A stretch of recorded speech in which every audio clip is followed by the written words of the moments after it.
ते पळालं बघा तिकडे, त्याच्यातून दिसायला झाडाच्या आडवं गेला.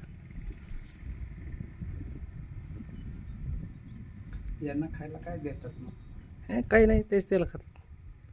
ते बरोबर खातात त्यांचे त्यांचे.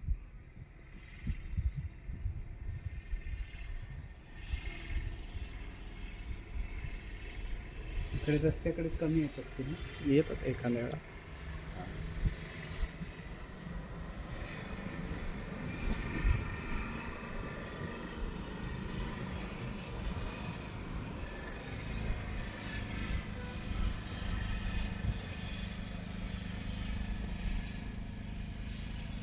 तिकडला कळप दिसत नाही, लांब आहे बघा. खूप लांब येतात. मी झूम केलं तरी तेवढं स्पष्ट दिसत नाही. समजा इथला कळप दिसायला झाडाखाली बसले ते.